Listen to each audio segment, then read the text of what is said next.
नमस्कार दोस्तों, आपका अपने परिवार एचडब्ल्यू और ऑनलाइन क्लासेज में स्वागत है। दोस्तों, मैं आपका मित्र राजा यादव आपका अपने परिवार यूट्यूब परिवार एचडब्ल्यू और ऑनलाइन क्लासेज में स्वागत करता हूं। जैसा कि आप जान रहे हैं, हमारे हमारे क्लास हमारे चैनल पर सभी विषयों की क्लास चलाई जा रही है, जिसमें physics, chemistry, biology, math math हो गया और हिंदी हो गया, आर्ट और सामाजिक विज्ञान हो गया, यानी सोशल साइंस हो गया। आज सोशल साइंस का जियोग्राफी पोर्शन है। जियोग्राफी पोर्शन का chapter number one, chapter number one है। और पार्ट नंबर कितना है? पार्ट नंबर यह टू है। चैप्टर नंबर ये वन है और वीडियो नंबर कितना है? दो है। आज हम देखेंगे दोस्तों सोशल साइंस क्लास 10 जियोग्राफी, जिसको हम भूगोल भी कहते हैं। यह वीडियो नंबर 2 है। चैप्टर कौन सा है? फर्स्ट है। तो उसका क्या नाम है? चैप्टर का नाम है संसाधन एवं विकास। क्या नाम है चैप्टर का? तो चैप्टर का नाम है संसाधन एवं विकास। हमने संसाधन एवं विकास में नवीनीकरण संसाधन और अनवीनीकरण संसाधन तक पढ़ लिया है। अगर आप उस वीडियो को नहीं दिए देखे हैं तो प्लीज डिस्क्रिप्शन में भी वीडियो पड़ी हुई है, नहीं तो प्लेलिस्ट में वीडियो पड़ी हुई है, तो आप उसे जाकर अवश्य देख लें। सोशल साइंस नाम से वीडियो क्लास 10 पड़ी हुई है, उसे जाकर आप अवश्य देख लें। अगर आपको वीडियो अच्छी लगेगी तो प्लीज वीडियो को लाइक कर दीजिएगा एंड चैनल को सब्सक्राइब करना नहीं भूलिएगा। आइए देखते हैं एक पॉइंट करके कि आज कौन सा पॉइंट है। तो उसके बाद हम देखेंगे, इसको एक एक पॉइंट करके विस्तार से समझेंगे और जानेंगे कि इस चैप्टर में क्या क्या पढ़ना है, क्या क्या कैसा कैसा टॉपिक है, सब जानेंगे एक एक करके। आइए देखते हैं क्या कह रहा है। इसका मेन टॉपिक है संसाधन का अंधाधुंध इस्तेमाल। यानी जब हमारे पास संसाधन तो आ गए हैं, परंतु लोग उसका अंधाधुंध प्रयोग कर रहे हैं। कह सकते हैं कि लोग उसका इतना प्रयोग कर रहे हैं कि वहाँ मतलब वातावरण का कोई साइड इफेक्ट न समझकर उसको इतना उपयोग कर रहे हैं कि वह आने वाले समय पर हमारे लिए बहुत ही घातक सिद्ध हो सकता है। जैसे आप खुद ही देख सकते हैं कि इतना वायुमंडल दूषित हो गया है कि ओजोन परत जो है उसमें छिद्र होने लगा है। क्यों होने लगा है? क्योंकि आज के समय में एसी का प्रयोग बहुत ज्यादा हो रहा है, फॉर्म वाले गत्तों का प्रयोग हो रहा है, सीएफसी गैस का प्रयोग बहुत हो रहा है, इसको बोलते हैं फ्लोरो कार्बन, इसका प्रयोग बहुत हो रहा है। इसी कारण से इस फॉर्म वाले गत्ते को या बोलते हैं जलाया जाता है, तो जो उससे घातक गैस निकलती है, वह ऊपर जाकर ओजोन परत को छिद्र कर दे रही है। क्या कर दे रही है? छिद्र कर रही है, जिससे ओजोन परत में लगभग छिद्र होते ही जा रहा है समय समय पर। आइए देखते हैं इसके बारे में, फिर उसके बाद देखेंगे सबके बारे में एक सबके बारे में पढ़ेंगे। आइए देखते हैं। पहले क्या लिखा है? संसाधन का अंधाधुंध प्रयोग। संसाधन का हम लोग सही उपयोग न करके अंधाधुंध मतलब हद से ज्यादा उपयोग कर रहे हैं। भट्ठे वाले जैसे होते हैं, 2 फीट माटी खुदवाना चाहिए, 10-10 फीट माटी खुदवा ले जा रहे हैं। तो ये अंधाधुंध उपयोग हुआ ना दोस्तों। अगर मान लीजिए पेड़ की कटाई है, 2 पेड़ 4 पेड़ काटना चाहिए, तो पूरे बाग के बाग ही साफ कर दी जा रही है, पूरी बाग ही साफ कर दी जा रही है। ये नहीं कि 2-4 पेड़ काटने अगर जो मतलब अनुपयोगी हैं फिर उसके बाद रहने दें, नहीं, उसको उसको लालच में, पैसे की लालच में पूरी बाग की बाग कटवा दे रहे हैं, जिसके कारण आज के समय में ग्लोबल वार्मिंग बढ़ती जा रही है और टेम्परेचर भी बढ़ता जा रहा है, जिसके कारण आज आप देख ही रहे हैं 47 डिग्री 48 डिग्री गर्मी पड़ रही, 44 डिग्री, जिसमें आज अपनी बार गर्मी में बहुत सी तकलीफें उत्पन्न हुई। दोस्तों, आइए हम सब एक एक करके पूरा टॉपिक विस्तार से देखते हैं। तो अंधाधुंध संसाधन का अंधाधुंध इस्तेमाल में कितने पॉइंट हैं? तो हमने देखा है कि अंधाधुंध संसाधन के इस्तेमाल में 4 पॉइंट है। Number 1 global warming. क्या है? नंबर 1 ग्लोबल वार्मिंग है। नंबर 2 क्या है? परि परितंत्र पर खतरा है। नंबर 3 है ओजोन लेयर में सुराख। नंबर 4 क्या है? संसाधन कुछ सीमित हाथों में ही है। नंबर 4 क्या है? संसाधन जो है तो कुछ सीमित हाथों में ही है। तो परितंत्र पर खतरा और ओजोन परत से मिलकर क्या बनता है?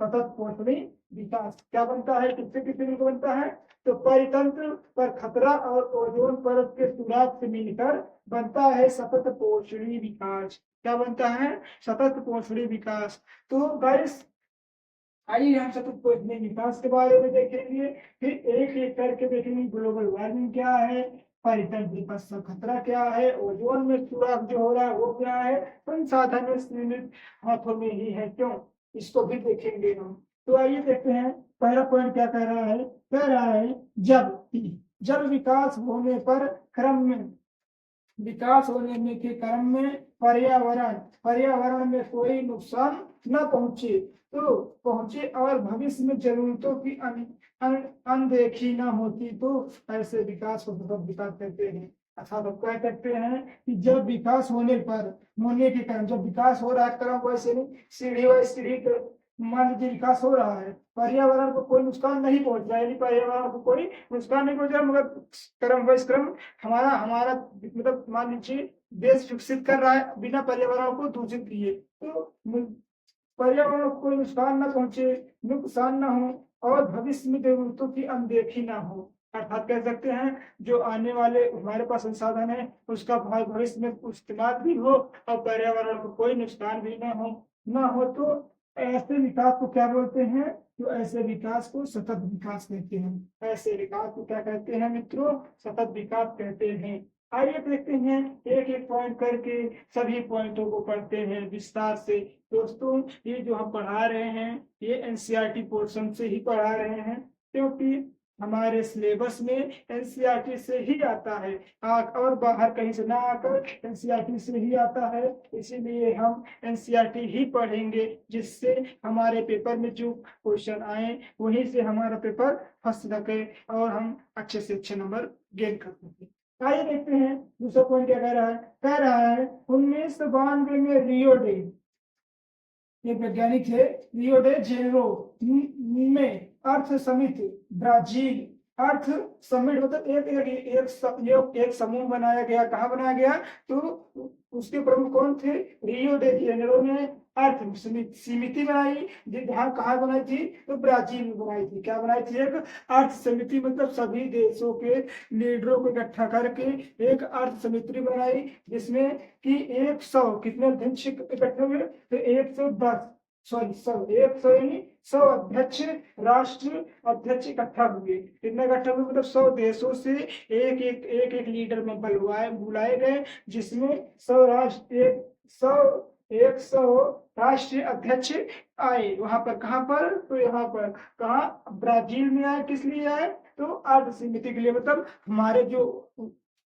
जो अर्थ में जो मतलब पर्यावरण चेंज हो रहा है या पर्यावरण से मुताबिक कोई काम हो रहा है, तो उसकी योजनाओं को बनाने के लिए 100 राष्ट्रीय अध्यक्ष बुलाए गए अलग अलग देशों से। नंबर उसमें क्या है, दूसरे क्या कह रहा है एजेंडा 21, इसका नाम क्या रखा गया, इसका नाम रखा गया एजेंडा 21 से बोल सकते एजेंडा 21, इसका नाम रखा गया एजेंडा 21। फिर इसमें क्या कह रहा है, आगे बढ़ेंगे, आगे जब हम बढ़े तो इसमें क्या कह रहा है कि विश्व नेताओं द्वारा हस्ताक्षरित, मतलब सभी जो सब नेता आए थे, विश्व के सभी विदुर देश दुनिया से कितने नेता आए थे, तो पूरे देश दुनिया से ब्राजील देश में 100 अध्यक्ष आए थे, कहा राष्ट्रीय अध्यक्ष आए थे, जो जिनके हस्ताक्षर 1992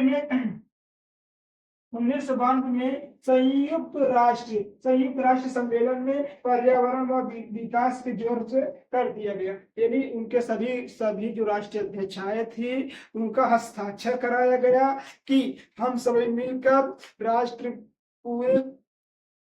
मिलकर पूरे जो वातावरण है उसके प्रति अच्छा प्रतिनिधित्व करेंगे और वातावरण को सही करेंगे। उसमें क्या कर रहा है 1992 में संयुक्त राष्ट्र सम्मेलन में पर्यावरण और विकास पर जोर दिया गया। सभी लोग के मतलब जो 100 नेता आए थे अलग अलग देश से, सभी लोगों का हस्ताक्षर कराया गया, यानी साइन कराई गई, और उसमें यह कहा गया कि हम सभी मिलजुल कर पृथ्वी पर जो हो रहे हैं, क्या हो रहा है, पर्यावरण के विकास के बारे में सोचेंगे और संयुक्त मतलब उस सम्मेलन का नाम क्या था? तो उस सम्मेलन का नाम था संयुक्त राष्ट्र सम्मेलन। सम्मेलन का नाम था संयुक्त राष्ट्र सम्मेलन पर जोर दिया गया और पर्यावरण और विकास, पर्यावरण और विकास पर जोर दिया गया। किसपे जोर दिया गया? पर्यावरण और विकास पर जोर दिया गया। फिर उसके बाद क्या हुआ? आइए उसके बाद हम देखते हैं। कह रहा है कि समान, क्या कह रहा है? कि समान हितों पर समान हितों पर पारंपरिक, पारंपरिक यहाँ पर होगा पर पारंपरिक जरूरतों और सम्मिलित जिम्मेदारियों को ध्यान में रखते हुए, मतलब सभी विश्व में सभी क्या पर्यावरण में जरूरत है, क्या शामिल होना चाहिए, क्या शामिल नहीं होना चाहिए, इनकी जरूरतों को ध्यान में रखते हुए विश्व सहयोगी की बात, कहाँ की? तो पूरे विश्व भर के सहयोगन की बातों को बात की गई। मतलब विश्व में सभी का सहयोग लिया गया, जो 100 नेता आए थे सभी का सहयोग करके एक बात की गई ताकि पर्यावरण की क्षति ना हो। मतलब एक एक नेता तो कोई जाकर अन्य सभी देशों में देख नहीं सकता, इसीलिए सभी देशों से एक एक नेता बुलाए गए, जिससे वहां के नेता मिलकर, सभी नेता मिलकर एक ऐसी सम्मिलित क्या बोलते हैं, नेता सम्मिलित होकर एक संयुक्त राष्ट्र सम्मेलन बनाए, जिसके कारण उन्होंने एक एजेंडा निकाला, जिसके कारण कह सकते हैं कि मतलब उन्होंने जरूरतों और सम्मिलित जिम्मेदारियों का ध्यान रखते हुए विश्व सहयोगियों की बात की गई ताकि पर्यावरण को क्षति व गरीबों को रोगों से मुकाबला किया जा सके। जो गरीब लोग थे, जब गरीब लोग थे उनको, गरीब लोगों को अन्न दिया जाए, और जो वहां पर जैसे मान लीजिए कहीं पर रेगिस्तान है तो वहां पर पेड़ पौधे उगाए जाए, जिससे वातावरण को, पर्यावरण को क्षति नहीं पहुंचकर उनकी प्रोन्नति हो पाए। तो मतलब पेड़ पौधे कटाई ना हो, हद से ज्यादा कटाई हो, मगर ये सूखे पेड़ पौधे इसे काट लीजिए कोई प्रॉब्लम नहीं है। मान लीजिए कैसे कोई रास्ते में पेड़ है, एक मान लीजिए कोई मतलब रास्ते में है तो रास्ता रोक रहा है तो उसे काट लीजिए, ठीक है, मगर जो काटने योग्य नहीं है अगर आप उसे काटेंगे तो ये गलत बात है, हमें उसे नहीं काटना चाहिए। उम्मीद है आपको वीडियो समझ में आ रही होगी। अगर आपको अच्छा लग रहा है वीडियो तो प्लीज वीडियो को लाइक करें एंड चैनल को सब्सक्राइब करना ना भूलें। आइए देखते हैं दोस्तों, एक एक करके सभी पॉइंटों को पढ़ाइए, देखते हैं संसाधन नियोजन। नेक्स्ट पॉइंट क्या है? संसाधन नियोजन। आइए देखते हैं संसाधन नियोजन क्या होता है। संसाधन नियोजन द्वारा हम संसाधनों का विवेकपूर्ण इस्तेमाल कर सकते हैं। अर्थात हम कह सकते हैं जब कोई हमारे पास संसाधन होता है तो हम उसका मतलब खूब अच्छे से उसका, मान लीजिए हमारे पास 2 पहिया है तो हमें जो 5 किलोमीटर जाने में मात्र 10 मिनट लगेंगे, उससे हम साइकिल से अगर हमारे पास है तो उससे 15 से 20 मिनट भी लग सकते हैं। तो इस मतलब कह रहा है कि संसाधन का इस्तेमाल यानी नियोजन, तब संसाधन को हम भरपूर नियोजन कर पाएंगे, अर्थात कह सकते हैं भरपूर इस्तेमाल, विवेकपूर्ण इस्तेमाल कर पाएंगे। नेक्स्ट पॉइंट क्या है?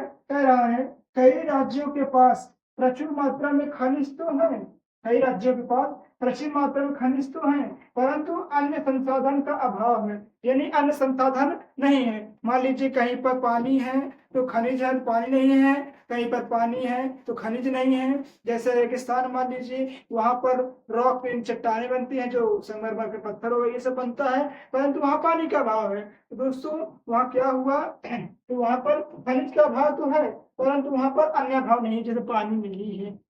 उसी प्रकार झारखंड में संसाधनों का तो प्रचुर भंडार है, लेकिन वहाँ पेयजल नहीं है, यानी पीने योग्य जल नहीं है।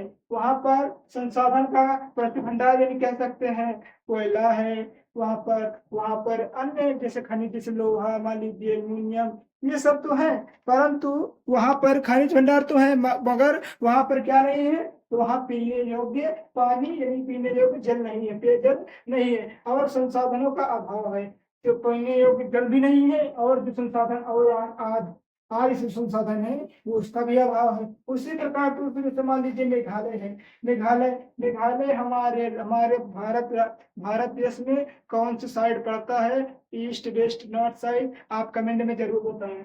मेघालय में जल की कोई कमी नहीं है। मेघालय में जल की कोई कमी नहीं है, वहां पर पानी की कमी नहीं है, लेकिन वहाँ जो अन्य संसाधन है, जैसे कि मान लीजिए कोई, जैसे कोई तेल भंडार हो गया या लोहा हो गया, खनिज हो गया, तांबा एल्यूमिनियम आदि, उसका भाव नहीं है, तो उसका प्रभाव मेघालय में पानी की कमी तो नहीं है, मगर अन्य संसाधन का प्रभाव है, अन्य संसाधन वहाँ नहीं उपलब्ध है। अर्थात हम कह सकते हैं किसी राज्य में बहुत सारा पानी है तो अन्य खनिज पदार्थ नहीं है, और किसी राज्य में अन्य बहुत सारे खनिज पदार्थ हैं तो वाटर लेवल कम है। ठीक उसी उसी प्रकार, जिस प्रकार दोस्तों, जैसे कि मान लीजिए रेगिस्तान हो गया राजस्थान का, तो वहां पर संगमरमर का पत्थर वहीं से आता है और विभिन्न विभिन्न प्रकार की चीजें वहां से आती हैं, परंतु वहां पानी का अभाव है। ठीक उसी प्रकार झारखंड हो गया, झारखंड में वाटर लेवल बहुत कम है, परंतु वहां पर अन्य खनिज पदार्थ बहुत हैं। ठीक उसी प्रकार राज्य उड़ीसा, मान लीजिए उड़ीसा में भी यही प्रकार, ठीक इसी प्रकार है, वहां में भी माइनर लेवल, यानी जैसे मान लीजिए लोहा वहां बहुत पाया जाता है, परंतु वाटर लेवल भी बहुत कम है, और अन्य ऐसे भी बहुत चीजें हैं। आइए देखते हैं नेक्स्ट पॉइंट क्या रहा है, क्या कह रहा है। तो नेक्स्ट पॉइंट हमारा है भारत में संसाधन नियोजन। भारत में संसाधन नियोजन, आइए देखते हैं। तो भारत में संसाधन नियोजन 3 प्रकार के होते हैं। नंबर 1, टेक्नोलॉजी और कौशल के विकास, टेक्नोलॉजी के दर पे, कौशल के दर पे, और संस्थागत के, यानी कोई प्राइवेट संस्था हो, जैसे कि रतन टाटा ग्रुप का संस्था हो गया, रिलायंस जियो संस्था हो गया, और बहुत सी संस्था है। तो संस्थागत मतलब किसी की संस्था है, तो इसमें दोस्तों इसमें 4 पॉइंट आते हैं। कितने पॉइंट आते हैं? तो इसमें भी 3 पॉइंट आते हैं। नंबर 1 किस प्रकार होता है, नंबर 2 किस प्रकार से, नंबर 3 किस प्रकार का तो होता है। आइए इसको हम पढ़ते हैं, फिर उसके बाद इसको हम करके पुनः देखते हैं। क्या कह रहा है कि पूरे देश के विभिन्न प्रदेशों की संशोधन में, कह सकते हैं पूरे देश के विभिन्न प्रदेशों की संसाधनों की पहचान कर उनकी तालिका बनाना। अर्थात कह सकते हैं भारत राष्ट्र में मान लीजिए 27-28 राज्य हैं, जो 28 जो उनके राज्य हैं, तो जो राज्य हैं, पूरे राज्य में कहाँ पर पानी ज्यादा है, कहाँ पर पानी कम है, कहाँ पर खनिज पदार्थ ज्यादा है, कहाँ पर खनिज पदार्थ कम है, मतलब सबका विवरण लेके, सभी राज्यों का विवरण लेके पहले उनकी हम अंक तालिका बना लेंगे, तभी तो हमें पता चलेगा ना दोस्तों। मैप नीचे दिया रहता है कि कौन सा पदार्थ कहाँ ज्यादा पाया जाता है, कहाँ पदार्थ कम पाया जाता है। ठीक उसी प्रकार जैसे मान लीजिए सब राज्य लिखे रहते हैं, उसके बाद विवरण दिया रहता है कि जनसंख्या वहाँ कितनी है, वहाँ साक्षरता दर कितनी है, वहाँ के पढ़े लिखे लोग कितने, वहाँ पढ़े लिखे लोग कितने नहीं हैं, मतलब वहाँ कितनी पॉपुलेशन महिलाओं की है, कितनी पॉपुलेशन पुरुषों की है। तो उसी प्रकार ठीक ये इसमें भी कह रहा है कि पूरे देश के विभिन्न प्रदेशों में पहले हम क्या करते हैं, संसाधनों को चिन्हित कर लेते हैं, और फिर उसका क्या करते हैं, पहचान कर उनकी तालिका बना लेते हैं कि कहाँ कहाँ कौन सा पदार्थ अधिक है, कहाँ कहाँ कौन सा खनिज तत्व कम है, जिससे हमको ढूंढने में या पढ़ने में आसानी हो। ठीक, आइए देखते हैं दूसरा नंबर क्या कह रहा है। तो कह रहा है उपयुक्त कौशल और टेक्नोलॉजी, उपयुक्त कौशल और टेक्नोलॉजी संस्थान ढांचे का सही इस्तेमाल करते हुए, उपयुक्त कौशल और टेक्नोलॉजी संस्थान ढांचे का सही इस्तेमाल करते हुए नियोजन ढांचा का तैयार करना, नियोजन ढांचा तैयार कर लेती है। जैसे कि मान लीजिए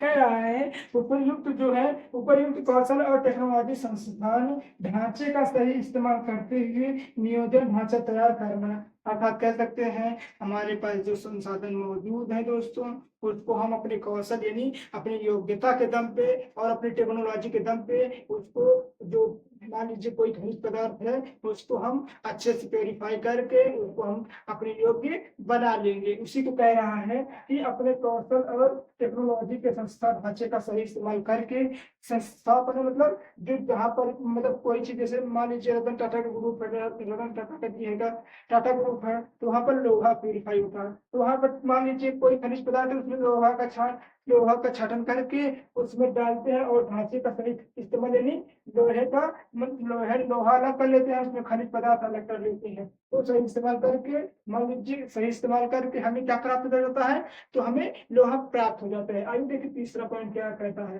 कह रहा है तीसरा पॉइंट कि संसाधन नियोजन और विकास नियोजन के बीच सही तालमेल बैठाना। अर्थात कह सकते हैं जैसे जैसे हमारा संसाधन ठीक होता जाएगा वैसे वैसे हमारी प्रगति भी बढ़ती जाएगी, क्योंकि जो हमारे पास संसाधन है वह अन्य देशों के पास तो नहीं होगा, तो हम उनके क्या करेंगे, तो उनको हम बेचेंगे, यानी इंपोर्ट करेंगे। इंपोर्ट करेंगे दोस्तों, उनको बेचेंगे तो हमारे पास वहां से क्या आएगा, धन आएगा, तो हमारा क्या होगा, विकास होगा। तो हमारे क्या होगा, विकास होगा।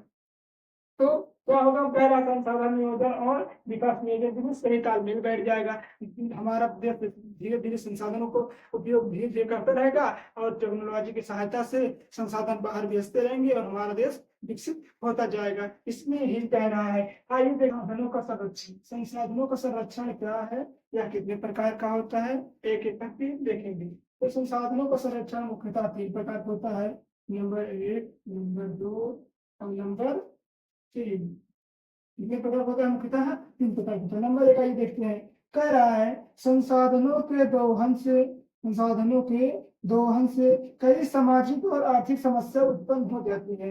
अर्थात हम कह सकते हैं कि संसाधनों के अत्यधिक अत्यधिक उपयोग करने से कई समस्याएं उत्पन्न हो जाती हैं, जो सामाजिक और आर्थिक समस्याएं होती हैं। जैसे कि कह सकते हैं कि गांधी जी ने कहा था कि गांधी जी का मानना था कि आधुनिक टेक्नोलॉजी की शोषणात्मक प्रवृत्ति ही पूरी दुनिया में संसाधनों के क्षय का मुख्य कारण होगी। पूरी दुनिया में संसाधनों का मुख्य कारण होगी। क्या कारण होगी, तो आधुनिक टेक्नोलॉजी ही।